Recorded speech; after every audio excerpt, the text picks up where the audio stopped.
Hey, welcome to the Liverpool Community Podcast. I'm your host, Chase Johnson Lynch, here on Liverpool Online. And once again, we're joined by a member from our community that I would love to hear from, and I'm sure you love to hear from as well. Joining me here on the couch today is the lovely Becky Loy, and she has a long title at our International Slavery Museum. It's a Diversity Inclusion Strategy Lead. Yes. Okay. It's across. It's not just the International Slavery Museum. It's across all of the National Museum sites. That's right. So we've got 7 sites. So Yeah, exactly. Yeah. Yeah. With 3 big buildings on the dock alone, right? On the dock alone, as well as the World Museum, Walker Art Gallery, Lady Lever. Oh my God, the one over there at Porcelain. I didn't know that was a part of it, actually. Yeah, all National Museums, Liverpool. All right. Well, listen, you told me, and I was actually surprised to hear about this, that this is a new job role. Yes, it's the first time that they've had a diversity and inclusion lead at the museums. And so it's new ground, but it's because they recognise that there needs to be a bigger commitment to change, to ensuring that we're seeing people represented up and down the organisation from every background. So they want somebody in place, firstly, to ensure that the recruitment is reflecting Liverpool City region. So if we're 4% black, then the organisation needs to be 4% black as a bench standard, or whether that's disability, whether it's LGBTQ+, we need to be representative in every way. I also look after training and awareness, and I'm doing work. I get to do the fun bit of my job is being involved in the creation of events to try and diversify our audience profiles as well. So I get to be involved in making sure that the events that we do have are more diverse. Our exhibitions, I'll be ensuring that they're more diverse, and making sure that it's a place where everyone's represented in what they come to see. And I mean, also is that you guys are also doing more outreach as well. Of course. I already knew you, but I mean, you came to like a project that I'm near and dear to my heart, the Liverpool Black Men's Group and everything, and like, so not just yourself, but other people, as you said, there's so many people that work at the museum that the strategy seems to be more when you talk about inclusion. It's like, well, we can't just wait for them to come here, right? We got to go out there. Of course. And so that's what you've been doing, haven't you? Yeah, of course. And there'll be more and more of it. If you haven't seen me yet, I'm sure you will see me eventually. If you haven't seen her, you will. So, the museum, we know the history of museums traditionally in this country. We know that they are seen as very colonial institutions. Yeah. We know that our museum, National Museums of Liverpool, personally have done a lot of work in the past couple of years. And also I should talk from the beginning from, those, the giants out there like Eric Lynch, rest in peace, and Dorothy Kuya, they started this work, as well as many more who I haven't mentioned. Please don't there's so many. I apologise if I haven't mentioned anyone by name. But there's so many giants whose work that I'm standing on now. And the waterfront project, which is about to happen, the transformation project at the waterfront, these things wouldn't be happening if it wasn't for these amazing people. And so there's been work going on for decades, but it's coming to a place now where we're ready for more change. It's fertile ground, and part of it is just actually some people just don't know how diverse it's becoming, and how ready everyone is for that change inside the organisation. So there's a bit of breaking down some misconceptions about what it's like to be there or what it's like to work there now. But there's also what is to come. And I think what is to come is really exciting. Well, yeah, I mean, 'cause especially with the Granada building, I mean, people still look at it as the Granada building. But, I mean, that's one of the places that is being transformed during this transformation, isn't it? Yeah. And also too, you got the whole new footfall traffic, you know, because of what they've been doing with the Apadon for the past couple of years is now seeing the fruition of like people walking and benches and you know those scooter bikes, whatever they are. You know, so I mean, there must be much more activity and footfall happening at the museum, and you're preparing yourselves for it, aren't you? Yes, exactly. So the Granada building is now the Martin Luther King building, and that's going to be. I knew that. I met his brother when he came, man. Oh, you know? wow. Well, the MLK 50 project. Yeah, so that will be the entrance of the International Slavery Museum. Oh, so that's going to be an entrance. So that will be the entrance. So it will no longer be part. It will be part of the Maritime Museum building as well, but it won't be an entrance on the third floor. The entrance will be that amazing. So you know, you as soon as you walk onto the Albert Dock, you will see the International Slavery Museum. Wow. It, you know, it will have its own front doors, which is a long time coming, we know. Wow. And what a grand building for it as well, with the 4 pillars and the rest of it. You're going to have like posters or artwork up or as well, like you have like there's in a Walker? So much coming down. There's so much that will be happening. And what I will do is actually plug, we're hopefully going to be reaching out. We've done some... the project that's going on, the Waterfront project, is a co-production project. So we're not deciding everything ourselves. We've been in contact with community elders in Liverpool. Yeah, my man Ray Corliss. Ray Corliss is there, yeah. We've been in contact with community elders to start co-production conversations, and our co-production conversations on what the museum should look like, what the museum should be doing, what topics should be there, you know, even the physical space itself, how should that be?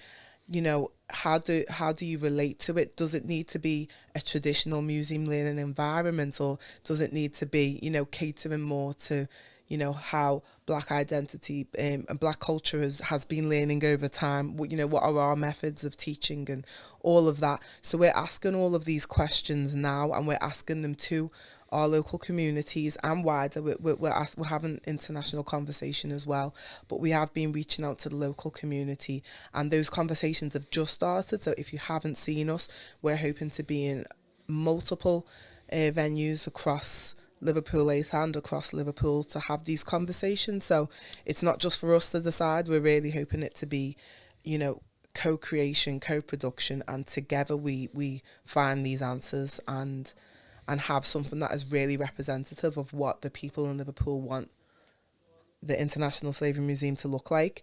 And it's not just the Slavery Museum, it's also the graving docks. They've just become open to the public. I know the public get to see them a lot, but those graving docks, literally ships that were going to do that transatlantic, under passage the Canard building to do that. They were in those graving docks. So there's been digs in there to, you know, to find things. We've been doing a lot of there's digs going on at the moment all around there. So there's that side of things, and then there's how that should look, and we're working with writing on the wall and a whole host of people around how, you know, changing, because it's not just the International Slavery Museum, it's the Graven Docks, it's the Museum in Liverpool, it's the whole waterfront. It's going to be transformed. I got to tell you how invigorating this all sounds, because I mean, I know I got my American accent, but I've been here like 21 years.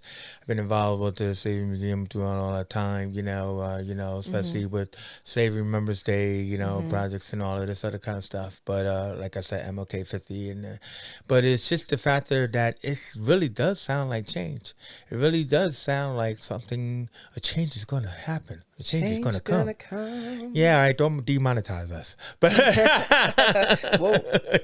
I didn't do the actual rhythm. No, that's why I didn't do that. I purposely sang off key. But but either way is, Becky, it just sounds like great stuff that you're working on. And like I said, I'm always finding it fascinating what people do and stuff like that. But also too is we have mutual friends and stuff. And being here in our online platform, we have another show that we call Mid Morning Music, hosted by our man Phil Bill, who's on the decks. Hey, right? You know, Phil's on the decks and stuff. So he had the lovely Haley Kincaid in here and everything, who is busy mates with you, and she talked about you, and she also not only got to talk about a project that's near and dear to her heart with her father Paul Kincaid, who's my heart and soul, one of my partners, but she got to talk about you and your project that you guys are looking to start off with.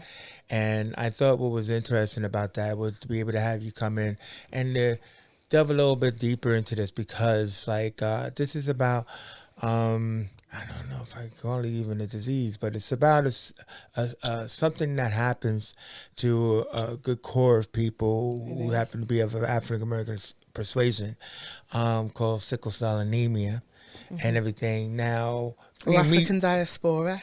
Thank you, African diaspora.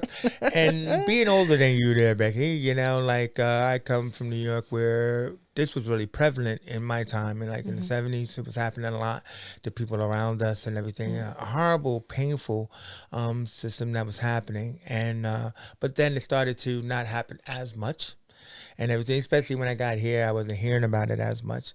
But then this is something that's happened to you personally and to your family and your sister and Naomi and everything. And I was just wondering if you were willing to share a little bit about your experience of sickle cell anemia and why people need to be more aware of it. Yeah.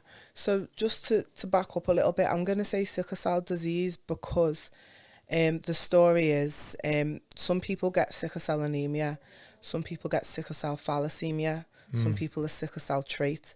So trait is when you're just a carrier. Oh, wow. But to go back a little further, sickle cell is a blood disorder which changes the shape that your blood cells should be. So they're the wrong shape. Are they like crescents? They're like crescents instead of whole.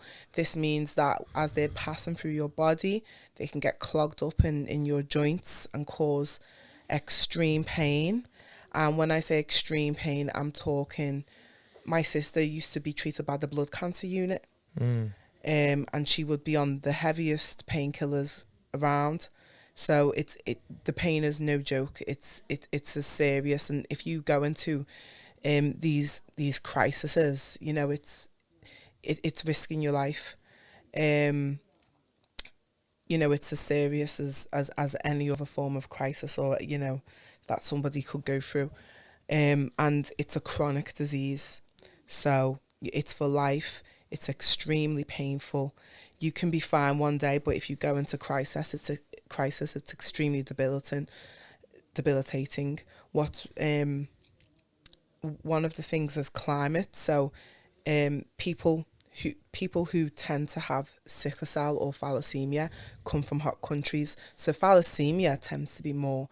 You see that more in Asian communities. So, the thalassemia come from the Chinese side of my family. You can also get people sort of Iberian Peninsula with sickle cell or with thalassemia. So it can also be in sort of Spanish, Arabic communities as well, Asian communities. But the sickle cell tends to be African diaspora more. If you're in a hotter country, you're not going to have these snappy changes in weather, which tends to cause these really bad crises. I'm not saying that it isn't as bad if you're in a hotter country. I'm just saying that cold changes in weather in high altitudes really affect it badly. My sister suffered with it. You know, she was born with the sickle. So my mum has sickle cell. So she's again, as a carrier with the trait, it doesn't affect her really badly. My dad has thalassemia. As a carrier with the trait, it doesn't affect him really badly. But come together, if one in 4 children will get the full-blown sickle cell thalassemia, which, as I said, is a lifetime chronic issue. And was she like the 1 in 4? Yeah. So my sister Naomi had that. By the age of 2, she'd had septicemia. I saw her have these awful crises all her life. And one of the biggest issues of sickle cell is that nobody knows what it is. Nobody knows what it is. Not even black people know about it, you know. So one of the biggest issues that we faced is actually medical racism. And I do call it medical racism because it's the ignorance that exists because of it. These things are improving, but we've got so much work to do for it to be fully understood. So it was only my sister was in her 30s before she had what we would say was a really competent medical plan of what would happen if she'd go into hospital, because she needed to immediately be on, morphine, and to sit in a waiting room for 10 hours like any other patient and not have not people ignoring the fact that you're in pain, and not realising that if you don't get this morphine and if you don't get this and get this, it's life-threatening for you. One of the times, when she was in hospital and it was really bad and she was complaining about pain, it took them a couple of days before they did a scan and realised that she'd burst her spleen. So that's why I say medical racism. And of course, once you've burst your spleen, now you have less, you're not producing as many white blood cells. From there, you're going to have, you're more susceptible to, pneumonia and the rest of it. And once you've burst your spleen, it goes quite downhill from there. And then last year, at the age of 36, she unfortunately passed away. Wow.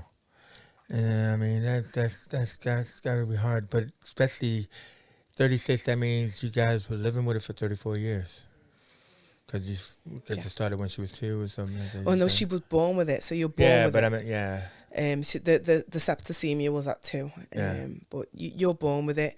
And also, just to say, although it's in those I mentioned the communities it's most prevalent in, there's been cases of, young white people or white presenting people, right, who are not getting adequate care, and then a blood test has shown they have sickle cell because maybe they have a black grandparent or something like that. True. And so it's always good to get tested. Yeah. Especially if you've got any of the backgrounds I mentioned are in your, in your family history. No, definitely.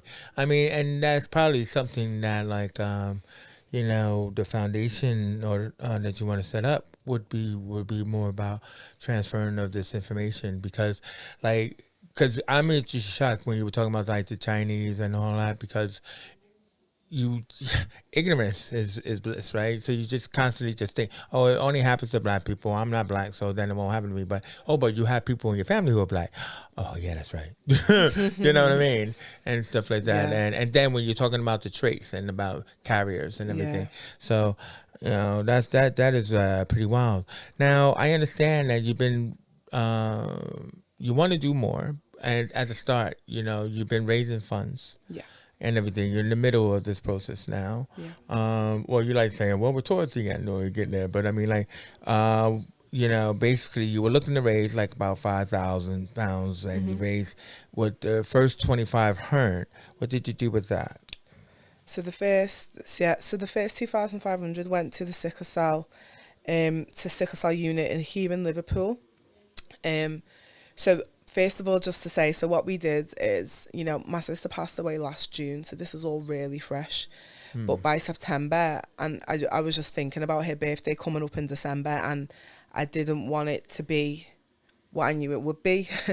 And so I got together with Jabida from Blackfest Creatives and with my girl Hayley, and we put together this live music event called Winterfest. And it was beautiful. It was a night of, live music and DJs, and everyone wore white. Like a white party. Yeah, it was a white party, but, the white was to, represent it's the time of year when people with sickle cell will suffer most, is in the cold. And, for Naomi's birthday, we raised over £1,400 on that night alone. And so the first block of the 2,500 that we raised went to the sickle cell unit, where I have to really mention Andy Horton and his team who came in. They give my sisters so much excellent care. They've educated me, and they're doing fantastic work to change things. So we wanted to make sure that the first block of money went to them. I've nearly finished raising that 2,500, and I shouldn't say because obviously there was a whole heap of people involved. When I finish raising that second amount, it's going to go to the National Sickle Cell Society. The National Sickle Cell Society also doing incredible work. One of the things that they've been doing is they published the report last year. This was they did this in collaboration with MPs from across. It's called the All Parliamentary Party Group. Have I said that? All Party Parliamentary Group. Basically, so MPs from all the parties in that sit there down in Whitehall, and they come together with them, and they made the report, which was an inquiry into medical care for sickle cell, and it was called No One's Listening. If I could just quickly say some of the things that this report found. So some of the key findings were evidence of substandard care for sickle cell patients. That included a widespread lack of adherence to national care standards. Low awareness of sickle cell among healthcare professionals, and clear examples of inadequate training and insufficient investment into sickle cell care. They also found frequent reports of negative attitudes towards sickle cell patients, and the weight of the evidence suggests that such attitudes are often underpinned by racism. And so we're here to fight that. And these are really heavy topics, but I just wanted to say that one of the things Andy told me is that in the US and in France, they've actually had some incidences of curing sickle cell disease. Oh, wow. It's being cured in small amounts. And in the UK, there's 10 times more people with sickle cell disease than multiple sclerosis. Wow. But in the UK, there's 10 times more investment into multiple sclerosis than there is into sickle cell. So if we can do everything we can to raise awareness and to raise funding levels, I do believe in our lifetime we will see sickle cell disease being a curable disease. But it just needs the funding. Yeah. Well, I mean, listen, I think that, my eyes are open to what is going on. And I would hope that, not just, this project, but the projects you're working on are definitely something that people can get behind. I mean, you guys are fairly new, and you're fairly new into the thing because, I asked, so you got like a website and then, and everything. And then, so, all right, girl, say, I don't need a website, but if somebody wants to help me get one. I'm putting my money towards everything. Yeah. But part of it, just to say, is that in terms of the sickle cell element of what me and Hayley want to do, there's a sickle cell society and support group, I should say, in Liverpool. Yeah. And they're doing great things already. And so we don't want to, reinvent the wheel or duplicate work that's already being done. We want to work with people and find out where we can fit in and be most effective. And so far we've done 2 events and we've got a few more things coming up. Because you were talking about, our man Lawrence Westgaff, who offered to do a walk. Yeah, so when is that? So Lawrence has offered to do a walking tour where all the proceeds go towards sickle cell. So I just need to chase him down on that one, really. Yeah, man, Lawrence, what's up with you, bro? What's happening, Lawrence? What's up, bro? So he's put that out there. So I think that's going to be the next thing, just because my time's a little bit locked at the moment. Well, now, reason why your time is locked because my girl here, she's like in the middle of her PhD, but she said I ain't in the middle. I'm towards the end. I'm towards the end. It's ending soon. What's your PhD going to be in? So it's the PhD. I did it with elders of the community, and it was about elders who've done the long stretch in activism. So it's not talking 1 or 2 marches here and there. Not that I'm downgrading that by any means, but it's about people who've worked for decades and decades, such as the Queen out there, B. Freeman, those types of people. So I interviewed them to find out their experiences of activism, the perception of oppression, and sort of, so the interviews were about things like that, and I'm also looking at it in terms of the history of oppression and macro systems of oppression and things like that. Right, okay. And also, too, is that, I think, it's more about the future as it is about the present, and, so in the long term, you're hoping to do this 3 Peaks Challenge. That it might not be this year, but, you say, hey, listen, man, we're here for the long run. We're here for the long run. I feel like I need light days to do that 3 Peak Challenge. Light days, what's that mean? You know, like so at Days the when I'll be moment, light enough to do it.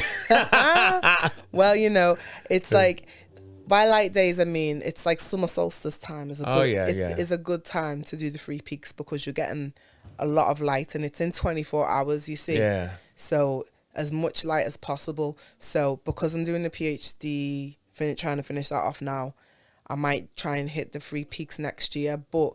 In the meantime, we're hopefully going to have the walking tour, and then I think I just spoke to Haley the other day about our next event. Just slightly, we're aiming for another event soon. That's going to be big, hopefully.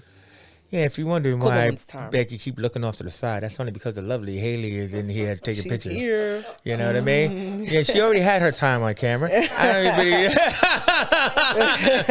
What's that all about? No, but that's all good. It's all good, Haley. You can always join her on the couch. Nah, but but no. I mean, either way, this is still it's a serious topic, and I just think that anytime we could talk about it and raise awareness, I think it's great. I think that when you guys finally get your plan in action, you know, I mean, there'll be plenty of people who are looking to support you, like ourselves or other people out there, plenty out there. You know, I mean, lastly, I just wanted to mention is that, you know, obviously, you know, in Liverpool's small. You know what I mean? Mm-hmm. We all know one another and everything like that. You know what I mean? And stuff like that. So actually, I happen to know Becky's like lovely brother here. You know, who was a star in my show, Proud Daddy, which should probably return in October for Black History Month because Haley didn't get to watch it. But either way you look at it is you know, no, David Loy, fantastic actor, and everything like that. But it was just like amazing that wait a minute, your name looks familiar. And then I think, you know, is there Myrna Loy as well? Oh, I don't know. Oh, okay.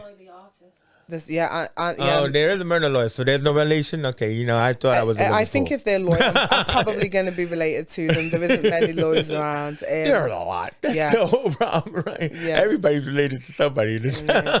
Yeah, but the young one, Anna Loy, she's an amazing artist and musician as well. So watch out for her too. Oh no, definitely. You know, well, Becky, I just want to thank you for coming in and sharing such a heartfelt and personal story with us here. But also too is to let people know now if they wanted to continue to donate, can you just give us the details? Like, is it a GoFundMe or? Yeah, so it's a GoFundMe, and I believe, oh Lord, now I'm gonna have to get details up. I think, is it still under the site? It's under Jazz Fest or Winterfest. I think it's still under GoFundMe Winterfest. Yeah, I think it's still under that. If you type in GoFundMe Winterfest, you'll be able to find where you can donate. Yeah. So the funding is still open and everything like that, you know. And please, you know, give with your heart and everything, and you know, and help these people, you know, like set some roots. You know, because that's what we really need is to set down roots into things that are really good causes, and everything, and also to give blood. If you could give blood. You know what, man? My arm looks like this because I give blood all the time. I love it. But, that's what we need. We need more people to give blood. Go and get tested as well. Yeah. I mean, you know, yeah, and you know, don't look at that as a negative term anymore. Oh, you gotta go get tested. No, it's just it's for your health, bro. Yeah, especially if you're a person with mixed race children and maybe you've never heard. I thought that was the fascinating part, like you just said. Like a white person thinking, it's not even gonna affect me. Well, I don't know, man. Who's your mom or dad? Yeah, exactly. So. Yeah. So anyway, Becky Loy, again, like I said, I want to thank you for joining me here on the couch. You know, just right when the band showed up. So perfect timing. Perfect timing, yeah. You know what I mean? So all I could just say is that, you know, this has been Becky Loy. I'm Chase Johnson Lynch. You've been watching the Liverpool Community Podcast. And you know what? For now, we out of here.